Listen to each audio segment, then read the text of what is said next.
Hey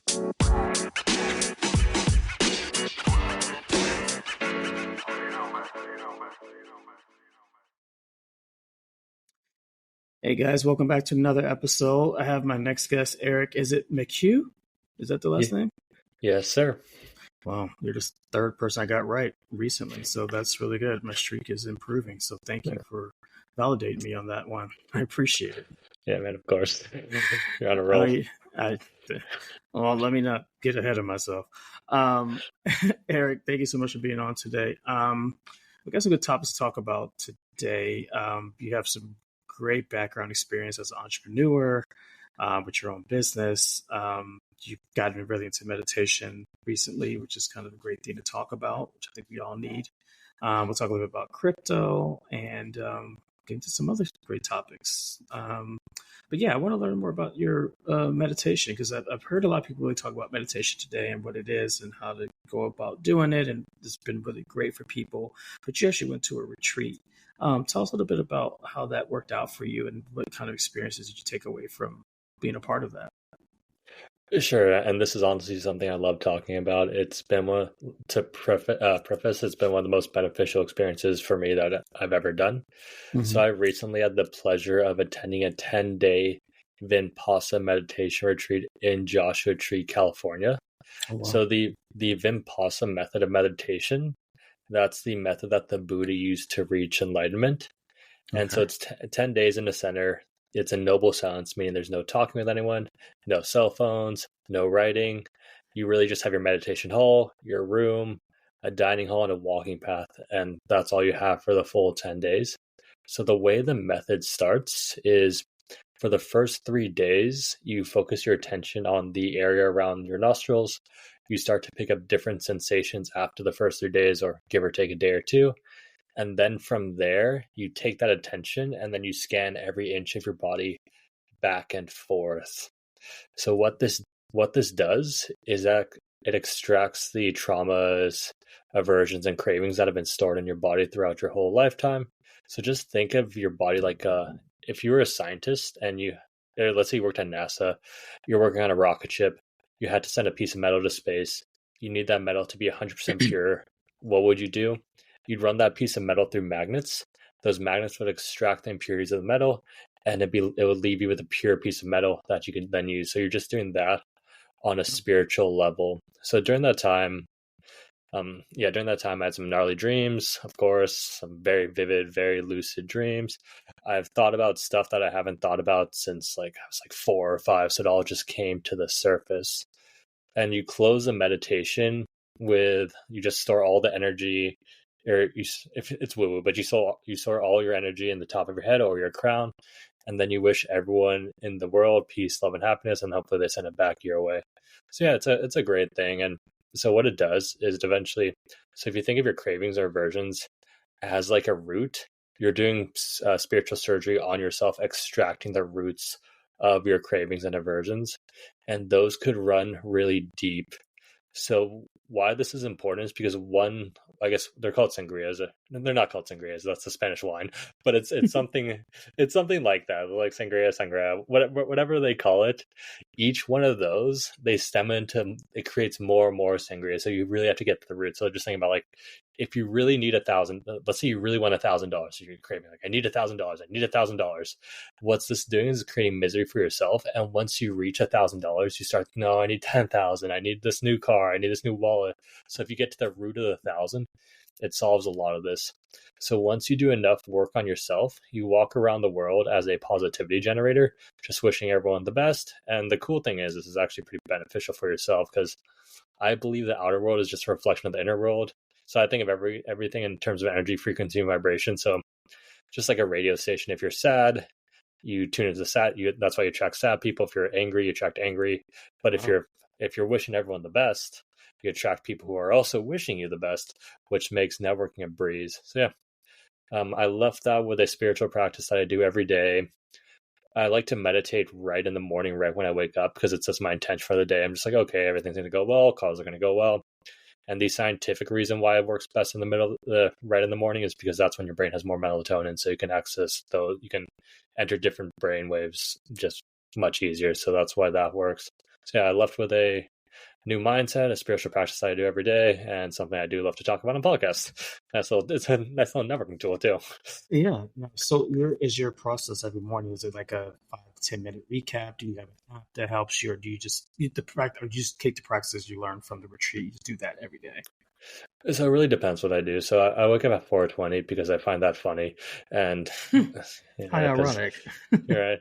Because when I started, obviously waking up at 4:20 is rather unpleasant because it's early. Well, But what if time are it's you going to bed?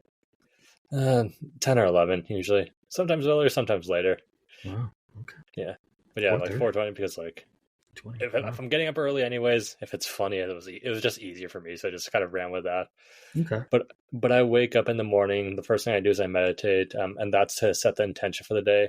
Sometimes I'll do the practice that I learned from the retreat. So what that is essentially just you focus around here, and then you just scan your body back and forth. I go down once, up, down, and then I split my body into two and focus and go down. You can really feel the energy flow that way. Sometimes if I'm feeling it, I'll listen to like a guided meditation, maybe like a Tony Robbins or Aaron Dowdy, or just someone guiding you through it, however you want to feel. Right. So that's like easier.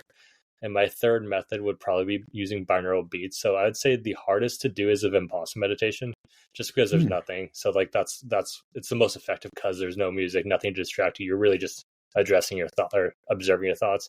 Where the guided's relatively easy, just because it's guided. Like you're just listening to some guy talking. You're just like, yay, amazing feeling. Right. But binaural beats are the middle ground. So what it is your earphones have two different, like frequency A and earphone A, frequency B and earphone B, and then it forces your brain to balance at a certain frequency, so it can really push you into a certain state. Wow. And that's every day. That's I like to say every day. Sometimes I'm human, you miss it. Well, life is life. But you know, I mean, you set a goal for yourself, and I think that's the main thing. You're setting a goal, you're setting a practice for yourself. So that's really important. So I'm like that. Well, that's good. And I've been trying to think about meditation myself and figuring out ways to do it. I used to have an app that did it, like Calm. But ideally, I realized I'd like to. My purpose is to try to make myself work out in the morning, or like do something active in the morning. Because like you said, you have that energy still going for yourself. But I think meditation might be good. I might look into that. That sounds really great. Now, this retreat you went to, is this something you do often, or is it something that happens like every quarter? Like, how would people get more information about something like this? Yeah, so it was the first time I did it. I did it last September. You can get more information from the website vipassana.org. So just look that up, you'll find it. The retreat itself is awesome. There's centers all over the world. So I went to the one in Joshua Tree, California, obviously because it's close to me, but I'm sure there's one in New York. It's centered in India, so it's again all over the world. Right. It's completely free in the sense you just sign up, get accepted, and go.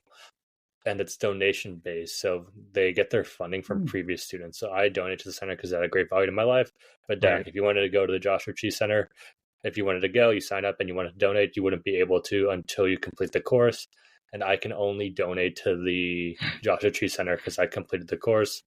And from a business perspective, it's actually a really cool scaling method. So this guy, I forget his name is Glenka. And the cool thing about the retreat, it's taught by a dead guy. So that's interesting. That was a trip when I first got there. I'm like, okay, I was not expecting that. But yeah, he in his past experience, he was like a Indian business, like legendary tycoon, just like one of those guys.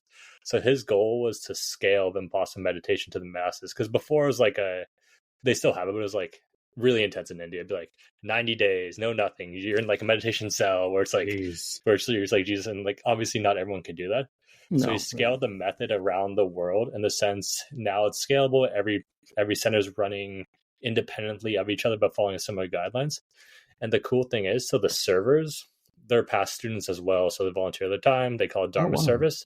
Yeah. So if I were to pick you up right now, like I flew over, Doc, we're leaving, no preparation, drop you off at a center. It's so well run and so scaled up, you would be able to jump in as a server immediately without even talking to. So that's insane. And yeah, like because the people, and someone who pointed out to me, because like the people who go to this meditation retreat are like, dude, it's super varied. Like you spend the last day talking and getting to know each other. So like you'll get one of my friends, like two of my friends, for example. One's like the Spanish guy who just goes around adventuring the world. This Mm-hmm. other one, some guy, some like East Asian guy who makes like $10,000 a year doing odd jobs, but he's living his free life. And like my third friend was like some Indian guy who was like a past tech executive at all the major ones. So like you get that range of experience, and he pointed out the scalability of this to me. And it's like, okay, that's gnarly. That's amazing. Yeah. Oh, great. I'll have to check that out. But yeah, we'll definitely post that link in there for people to know because I think it is really great to do that. I mean, coming out of post COVID, it's always great to find some level of a stress reliever and not have them everyday mundane of news and media kind of drain you and take the most out of you, you know? So the best thing about one of the best things about me is it breaks all the habits you've had, and you've started to not just like the habits you have of like checking your phone in the morning, because that's an easy one. Yeah. But your thoughts are also habits of, you probably have a bunch of thought patterns running in the background of your mind without you even knowing, and it's all just been programmed into you throughout your whole life. So it really helps you address that and break that. And a lot of times it's a lot of the thought patterns that have been programmed to people are negative for a reason. So it breaks that and you become a positive generator. Like, so if you think about it, if you think of everything in terms of energy, frequency, vibration, people are most controllable when they're at a certain frequency, and those are below 200. So that's like anger, fear, hate, pride. So those are negative emotions. So if you think of social media in that lens, it's like, why is social media always pushing those levels? It's because they want to keep a certain level of control. It's like, just look at COVID, what happened. Like they fear, log onto Twitter and tell me what you see. It's just a stream of just like, blah. Wow, I didn't think of it that way, but that's actually so true. Yeah. Yeah, right. Keep it that level. Man. Okay. Well, thank you for so much for sharing that with us. So let's talk a little bit about crypto. Why does it still matter today? And why should people still be bothered trying to understand it or learn it? I mean, we have all AI and everything else coming up in the world and other levels of technology, but crypto's had good and bad tensions on both sides. But why should people still care about crypto? Yeah, so I'm not in the business of telling people why they should care. I can tell you why I care about it, and then if people care about it, Sure. great. And if they don't, they don't. That's Oh wow, sure thing. Yeah, it's their prerogative. But the reason I care about crypto, and just to preface, I got into crypto for the gains, just like most other people. Like, you see number go up, you're like, oh, I want to make a bunch of free internet money. Sign me up. Then you get the free internet money. Then you start learning more about it. Then you get the ethos, and you become like a hardened holder. So the reason I like crypto so much is I think it fixes the base incentives of our society as a whole. So I think right now, fiat, so faith-based money printed by the government, I think it causes a lot of problems. So in a fiat-based economy, and I view money as a neutral thing. So if you want to make a lot of money by providing a lot of value to people, fantastic, good job, dude. But so in a fiat-based system, how do I become rich? I become rich without doing work by placing myself right next to the money printer, aka the Federal Reserve. What do I do when I'm right next to the money printer? I take that money, I give it in forms of like grants, like my defense contract, like that's, it's just all one circle of people. So they get profit, and now because I'm in a position of power, I bring in three other people who are corrupt. Now there's three of us. The three of us, since we have unlimited access to money, access to all the lobbying fees, will beat the non-corrupt people just because we can. And now we have a system of what we have now. Whereas in a Bitcoin-based world, the incentive isn't to place yourself right next to the money printer. It's to create value. So like, Dak, if I wanted your Bitcoin, which I do. I mean, if you have any Bitcoin and want to send it over, feel free. But sure. If I wanted your Bitcoin, I would have to produce some. I can't inflate it away. I can't take it from you. I have to produce something of value for you, and then you voluntarily send that to me. So now my incentive is value creation. So if you scale it up, it's like, how do I make as much Bitcoin as possible? Well, then the base incentive for me is to create as much value for as much people as possible, which I think is cool. And this AI helps with this, because I view AI as like a tool to leverage that. So let's say I'm a kid in India. It's 50 years ago. I'm in the slums. 50 years ago, I'm just in the slums. Life is life. Yeah. That's what it is. Yep. But now with AI, I may have an idea. I can join a global crypto economy. I have an idea. It's like, maybe it's just create like a certain piece of clothing. Right. I can use AI to get the graphics. I can use it to make the website. I can use it to write the copy. I can manifest an idea that's in my head. Before, I'd have to hire a bunch of people, which wouldn't be plausible, but now I can just kind of create it. and then I can start transacting, hopefully add value to people. If not, it fails, but at least I have the ability to try and have the incentive to do so. So I think the technologies play well together. But again, we'll see. How that goes, like in the market change. I mean, and is crypto still valuable for gains, and like it's still a good viable resource of income? I mean, would you say that's probably still true? Yeah, I mean, nothing I say is financial advice, and that's a stupid disclaimer I actually have to say. But I mean, hey, nowadays people take everything literally, so you got to protect yourself. Yeah. I would purchase Bitcoin. The big boys are still getting in. BlackRock just got in. I think they're a devil company, but they never lose. So so sad. Yeah, and I work for another one, so I should know. Yeah. Well, Eric, tell us a little bit about your backstory. Tell us about your upbringing, a little bit about yourself. Like, what's your elevator pitch? Who is Eric? Eric is no one. He is nothing. He's just there. He's like a plant, just kind of existing. the man without faces. Okay. Yeah, and if when people want to come to the plant, they can come to the plant. The plant doesn't really go out. The plant is chilling. Right. Yeah, but to give you an actual answer, I'm 30, blessed to be living in beautiful California. My hobbies are chess, Muay Thai, reading, anything under the sun. I love to get as much sun as possible. Sorry to New Yorkers, and meditation. Those are my staples. I went to school at Irvine, at which point I interned in DC and Barcelona, which is just kind of funny of how polar opposites they are. And like in Barcelona, you show up at like 10:30, you'd be the last one there, sandals and shorts. But like DC, it'd be like 8 a.m. because I was at a consulting firm. It'd be 8 a.m. like the full jacket, and it's like it's like like 90 it's 90 degrees, 90% humidity. You're just like, this is ridiculous. But you just do that. My first job was at Snap, helping craft their algorithm. The main reason I chose that was, first off, the location. It's in Venice Beach, which is a beautiful spot. It's a fun spot in California. And they bought a bunch of different houses. So they didn't have one big campus, but a bunch of different houses and warehouses. You could go around and work with different people. Oh, wow. And it was right before their IPO. So I went to see what that was like. My second job, and this is what got me into crypto. This is what really cemented my interest in, and it's when I started really getting into cryptocurrency and why it matters is I was a bankruptcy consultant. So essentially what that is we consult companies, major companies going through the bankruptcy process. Right. What that essentially means is a bunch of Excel work, just divvying up the debt amongst certain parties. So that didn't align with the ethos of cryptos, because as a consulting firm, you're billing out the client. Well, the client in this case is a bankrupt company. So you're taking money from a pool, which is eventually going to everyone else. And obviously, based on your statement earlier, you work at a company. It's like, well, in bankruptcy, obviously there are tiers. So tier 1, tier 2, tier 3, tier 4. Right. Tier 1 gets paid first. And obviously the normal people are tier 4, getting pennies on the dollar, just because that's how things tend to work. So it didn't exactly align with cryptocurrency. Right. But obviously I did the smart thing. I waited till my bonus, then quit without a plan.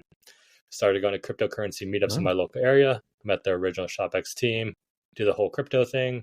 In the meantime, we started another SaaS platform called Carrev that got VC funding. Okay. The startup itself isn't so important, but it's more so the environment. So we worked out of one of the top incubators in the world. So what an incubator is, it's essentially startup school. So the startup nexus for liquid death, mountain water, or whatever. So like the point being is, I was young, I was surrounded by a bunch of different entrepreneurs, and I networked my way through that whole network, having lunch, tips, and everything. I absorbed as much information as I could in that point in time. So it was a valuable learning experience. So ShopX is running. I was on a crypto podcast tour a while back, went on this one called The Crypto Economy. It's run by this dude named Mark. We kept in touch, and eventually this random dotting company started following me. I'm like, what is this? We hopped on a phone call. I found that funny, because dotting is the first ever AI-powered matchmaking service. And so I've been working on dotting and ShopX simultaneously ever since then. And you said it's called dotting? Dataing, D-A-T-A-I-N-G. So we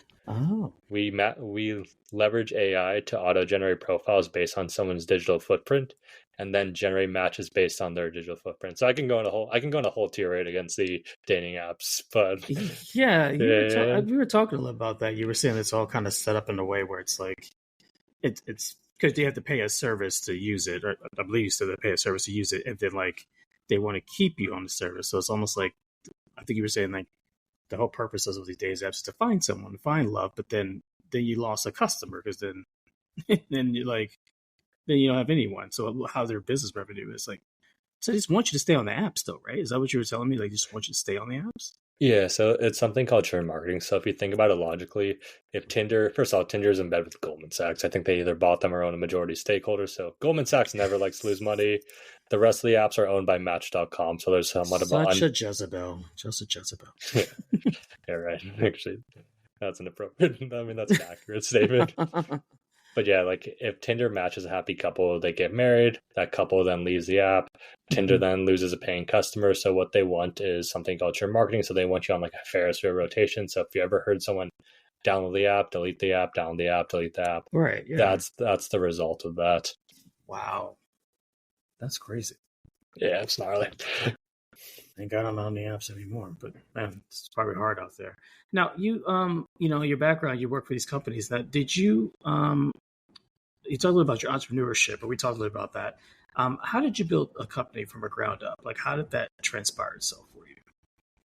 It just started. It just kind of happened. So it was during the bear market with the last ShopX one. Honestly, we were just a lot of time. Like we spent a lot of time whiteboarding just a bunch of ideas to make that company better. And this one specifically spun off and was like, oh, this is a good idea, but it doesn't really apply. But it's also really buildable. It's not that hard. So we started working on that simultaneously. And then once you have the idea, it's like a 0 to 1 moment. Then you just start doing stuff that you need to do. It's like, okay, well, we have the idea. What do? We have to map out the whole company. We have to map out the text. So you create a mind map, basically all the major features, all the smaller features. And we ask the dev team, is this doable? Like, yes, yes, and yes. You get that going. You create the social media accounts. You create the email list. You start trying to raise money. And you really just like, it's like riding a bike where it's like you pedal once and you kind of figure out after. But it's a lot of process. It's constant optimization and constant failing. Like you'll try nine things, nine things don't work at all. You're just like, oh, this is kind of meh. Right. But at least you have 9 things that don't work, so you're closer to the answer. You try the 10th thing, it does work, so you're all happy. You're like, oh, this is finally working. And then like a day and a half later, it stops working. You're just like, oh, this is meh. And then you have to figure out why it didn't work, and you just optimize your process from them. So it's really just like throwing a bunch of stuff at the wall and just doubling down on what works. But you have to be really quick to adapt and quick to change. I know it's cliche, but it's true. In startup world, like let's say you're working on an idea that's just not going anywhere, it's not adding any value, you're not getting paid, so you have less human capital to spend on anything. So you have to figure out quickly what's working and what isn't. Yeah, very true. I mean, you make it sound so almost easy and very just like on point, but a lot of people are kind of the same space as you after COVID, like thinking of entrepreneurship or a different career trades, or the case is, what kind of advice could you give to people outside of what you mentioned now to really help them say, hey, maybe this could be for you, and look into kind of maybe starting a company or an idea? Like, what are some of the things that they really should be focusing on to really help them in that space, or there's resources out there for them? Yeah, so with this, I think it really depends on the individual and the type of company they're starting. But I think everyone is happiest when they're serving other people. And I think God, the creator of the universe, I think they give us each individual gifts. So I'm the best Eric McHugh in the world. You're the best Dak in the world. If I try to do you, you'll crush me at being Dak. It just is what it is, but you can't be me. So how do we best serve other people? You have to take advantage of your natural intellectual curiosity and then manifest on a company to serve other people. So really just find what you're actually passionate about. And I slightly cringe because that does sound super cliche, but if you're actually passionate about it, you actually really care about it, it won't feel like work, and then it'll get you through the inevitable downturns that you will face as an entrepreneur. Yeah, that's very true too. It is cliche, but it's also everyone I've seen who've had a passion for something has flourished and made it work to the point of it being something really great. So and also find the right people too. Like just find the right people and let them get out of their way. Yeah. And I let people know too, there's always resources around your city and your town and people you may know. It's like conventions as well too to do that. But I think it's a great idea. I think, have you ever felt like kind of nervous about it or just kind of sticking with it? You ever thought about, let's go back to the 9 to 5 and be corporate America again? Are you just good where you're at right now in general? No, don't get me wrong. Sometimes it's been stressful not having like consistent salary for like 6 years or whatever. And Mm-hmm. you're always like, oh, it'd be nice if I had a paycheck Friday, then I could actually buy stuff. But the Right, right. option, I've never viewed going back to corporate America as an option. And to your point, if you're starting, there are tons of resources. Like there's places all in the city you can network with like-minded people. But the Mm-hmm. cool thing is we live in a global age of information. So you can, like, honestly, the best Yes. resource is books. Like you can Yeah. read books. Like think about like some of the most successful entrepreneurs, not even just in our time, but throughout all of history, they put the best pieces of their mind in a book. So you can just Mm-hmm. read it and absorb and you'll ignore most of it. You won't, because like when you read something, like you ignore 99% of the stuff that's happening in your day, but you Oh, pick up the stuff that yes. resonates with you. So when you read through that book, you'll get some golden nuggets that apply to your life, and then you'll edit them and make them work for you. So you'll integrate them into your background. So yeah, just again, being an avid reader was probably the most, switching to an avid reader, because obviously before in high school I didn't read shit, but now like I read pretty much everything I do, so that was a nice switch. Well, you don't remember reading the Odyssey or the Grapes of Wrath, like all those long books. God, those books Yeah, were so yeah, long. yeah, you remember it's like, or like Jane Eyre, just like it's Yeah, like why yeah, yeah, am I reading exactly. this? And they're just like, well, fuck, do you get that one book? I forget the name, but it's supposed to be like, it's like degenerate guy who's like, oh, this book has been banned, so you think it's all cool. Was it Fahrenheit 19? Was Night No, Fahrenheit oh no, something? That was it's like Clockwork Orange. No, it wasn't Clockwork Oh, A Orange. Clockwork Orange. Well, that movie was abandoned. We used to watch that in psychology class. They banned that Yeah, because it was too dark. yeah, yeah, Whatever. It was a good movie though, honestly. but yeah. Wow. Okay. Yeah, that's really great. And yeah, you're right. Definitely, I think reading is important. You're right. The internet's there, but as we said earlier, just make sure you have the right resources and the right people before you try to go out and do those things. What is Web3? Is that your company now, or what is Web3 referring to in general? I know we talked a little bit about that before. So Web3 is just a fancy name for the next version of the internet. So there's Web 1, Web Hmm. 2, and Web 3. When was there a Web Web one? Okay, you gotta like educate me right now. Like, when was there a Web one? Are we uh, in Web two right now? Like, okay, we're in let's Web back up a little 2. bit. Yeah. Yeah, yeah, yeah. So we're in Web 2 right now. So Web 1, just think about a read only. So you can go online, Okay. you can read stuff, which is great, because that really helps with the information. You can read those books we talked about earlier. It's Sure. fantastic, but you can't really create stuff. So Web 2, the easiest way to frame that would be through social media. So in Web 2, you Okay. can read content. You can also write Mhm. your own content, but you don't own the content. So I could write an Instagram post. Mhm. You can read that post, but Instagram owns the post, so they can sell our data. They can cancel both of us for whatever reason they so choose. Oh So that's wow. important in terms of content. But if you think of money as a form of content, that's equally important, which is why I think cryptocurrency is important. Because if someone can just come in and take all your money based on beliefs, Yeah. that's obviously less than ideal, especially with the direction kind of people are thinking. But in web, like Yeah. especially when people retroactively apply the rules, like imagine this, like let's say, Dak, I think you're a human male. Let's say in 10 years down the line, that becomes a no-no. And then they find this podcast from both of us that we're doing now. It's fine to say, semi-fine to say that now. And then they retroactively cancel us because of that. So like, you just don't know what's going to happen in the future, which is why I think Web So 3. true. So in Web 3, read, write, and own. So you can read content, you write the content, but you can also own the content. The key ownership being being the important part. Because my area of expertise is e-commerce. So Okay. what Web3 does, let's say I'm an e-commerce brand. I create a Web3 product for you. You're a customer. E-commerce brand's a creator. You're the consumer. You either then purchase the NFT, or I give you the NFT. Now there's a connection between me and you where we can send value both each other's ways. So that opens up that stream of value. And Right. the cool thing is, like, I can give you discounts or whatnot. You purchase my product, I can give you free product, I can, like, stuff like that. But now that you own the NFT, even though I created an NFT, I can't take it away from you. The government can't come in and take it away from Mm. you. Amazon or Facebook or Instagram, they can't take it away from you. It's your NFT. So if you want to sell in the future, whatever you want to do with it, you totally can. So just think of like property rights that we have now in the real world, Right. but property rights on the internet. So like NFT, like a cool way to think about it is like just a plot of land in cyberspace where it's like, yeah, you got this plot of land. It's your plot of land. There's only one of them. And you get to decide what you want to do with it, whether that nothing, add different benefits, create cartoon art, give your customer discounts. And we're still playing around with it because it is new technology.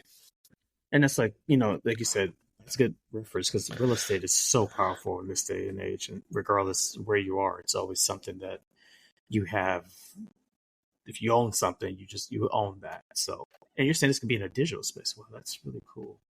Yeah. Go. I mean, what are some of the processes that are being done to put this in place, and what is kind of negative drawbacks to it as well? So I would say the biggest thing it's more of like double sword is the ownership aspect, and that's something we still have to figure out. Meaning, I own the NFT, I own the Web3 technology, so it's mine.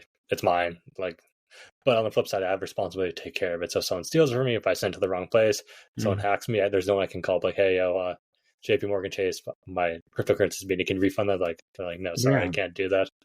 The biggest two drawbacks, and this is something ShopX is specifically helping with, and you actually asked this question. I think you asked this earlier. It's like the biggest drawback is incentives. Like, why would someone want to interact in Web3? Well, there's no particular reason. Like the inflation is the reason, but like no one knows it. So like, why would someone interact with Web? They don't know. There's no real incentives. So that's where companies like ShopX, like we're offering e-commerce brands incentives to bring their customers in the space. Like if Nike launches a gold NFT pass, the customer wants the e-commerce benefits that come with the pass, they purchase the NFT, bam, they're in the space. So that's 0 to 1 for a lot of people. And the biggest drawback I would say right now is just the user interface. It's not usable for the general public. Like I could never send my mom to like a Web3 product services and tell her to figure it out, especially with ownership access, because she'll probably mess it up. Right. So the UI has to get much better. And the cool thing is it will, because Web3 is composable, meaning we take advantage of the compounded software, which basically means we just copy and paste everything, because I would say 90% of code is just copy and pasted. But sounds accurate, yeah. Yeah. So like once someone figures out a solution, we build off of that. So right now the big brands like Nike, Sephora, Adidas, like they're dipping their toes in. But once they go all in, they have the incentive and the resources to build a seamless customer experience, because Nike's not gonna send their customers to some janky experience.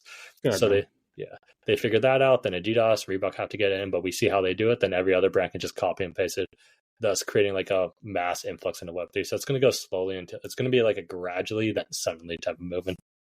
Right. And what do you see the time frame for this, or in your mind? What do you see it being?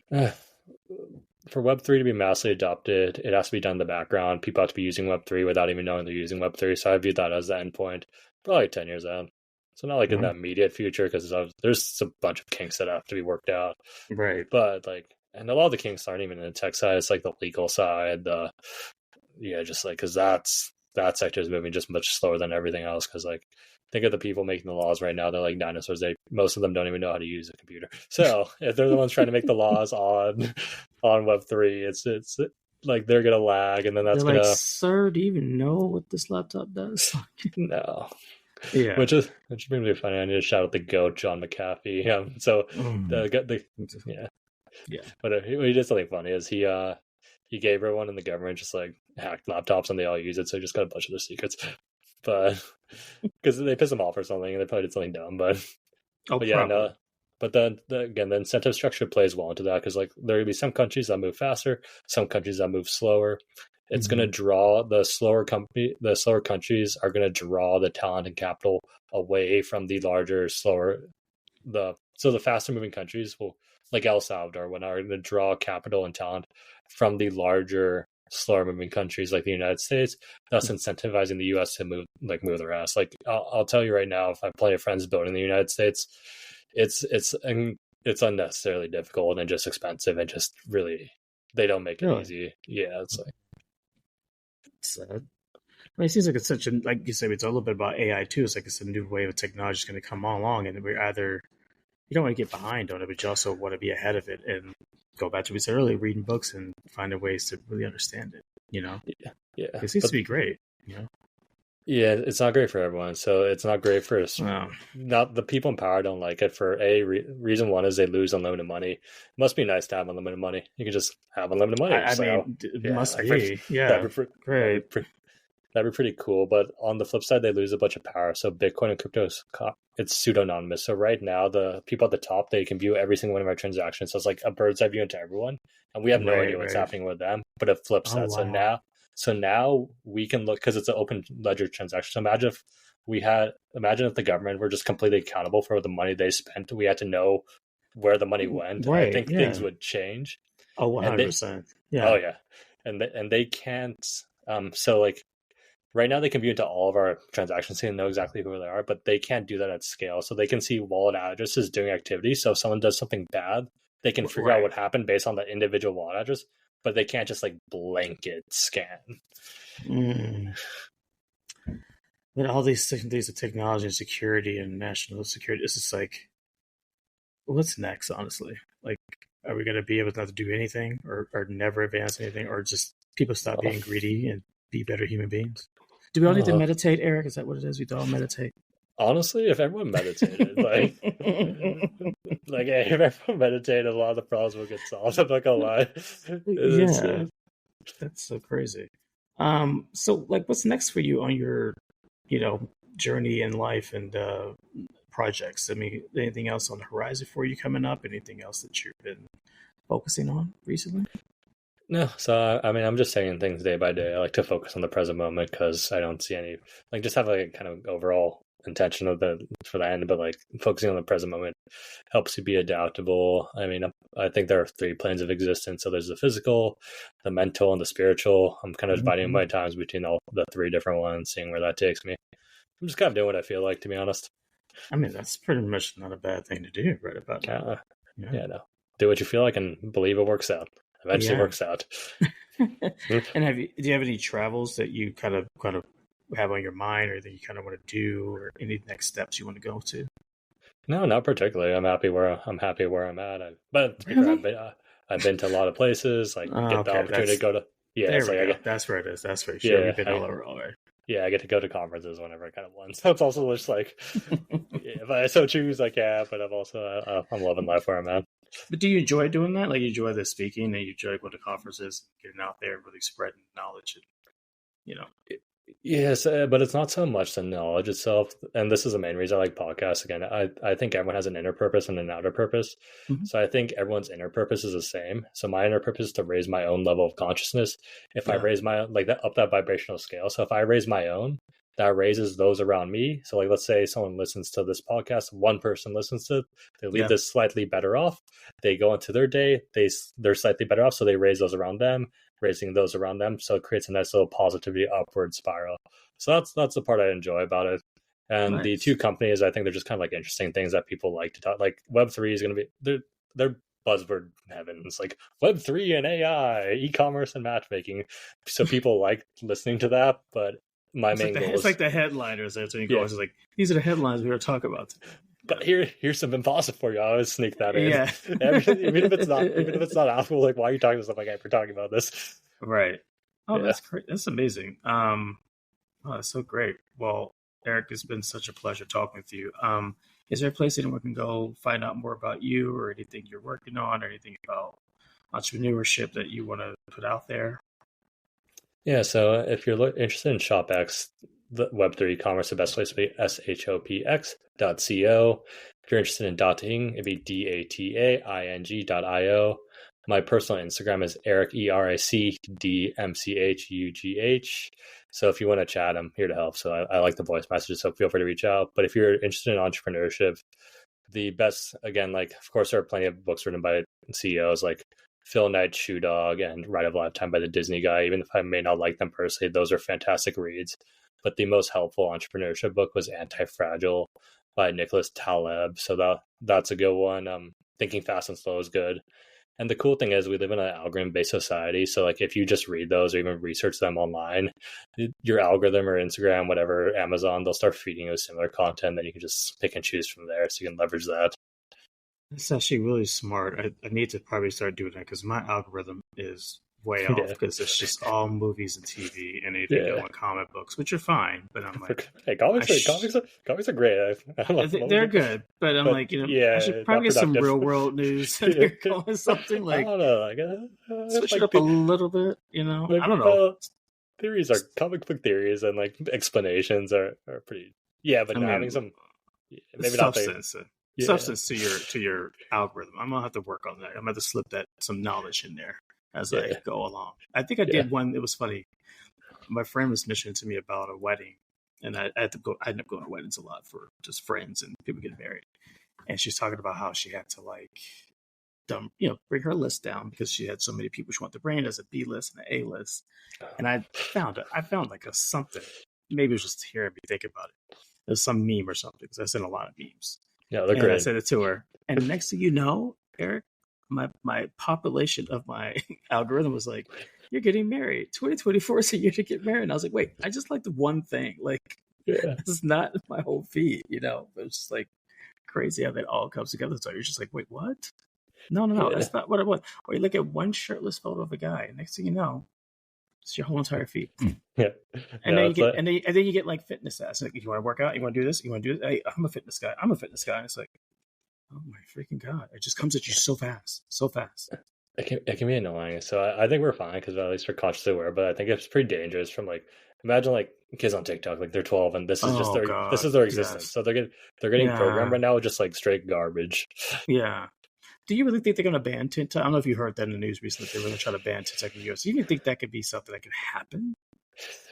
You never know. I mean, so my take on TikTok, because I personally don't like it. Again, I think it's just filling the mind with just straight like I view diet as like not only what you eat. You like if you eat food A, you feel good. You eat food B, you feel good.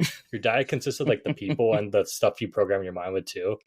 And I view TikTok as just straight garbage. Like the content straight that's being pushed is usually straight garbage. For the same point in time, the people banning it it's probably not for our benefit, and they're usually pretty okay with letting foreign countries spy on us. So there's something ulterior going on. That's what I'm talking about. Like, how many times has that happened in our lifetime? Like, come on, like you're going to use this as your soundboard? Like, come on, yeah. So what I think it is, and again, this is just conspiracy. I think it's setting the precedent for trying to take down X, which is more against them because of like, okay, why is TikTok going down? Oh, because some foreign interference, and then they can obviously just say someone interfered with X, and then it's like they'll use that as precedent to take down X, which they do stuff like that. Where you're just like, well, you know what happened with X is a certain someone took it over. That's what happened. Yeah, that's how that happened. Yeah, not saying any names. If you know who I'm talking about, you know who I'm talking about. Yeah, you know who you're talking about. right around election time may come up. I really want to think about the rest of this year. It's going to be so. Yeah. I'm just cringing thinking about it, but that's in November, like you said, day by day. I'm gonna take it day by day. Day by day. I'm just gonna breath by breath. Breath by breath. Me and you may not even make it in November. You never know. Jesus. Who knows? Who knows? Yeah. Well, Eric, thanks again for being on, and love to have you back again. And stay safe, stay vigilant, stay doing you. Yeah, likewise, my friend. We'll definitely stay in touch. Yeah, for sure. Appreciate it.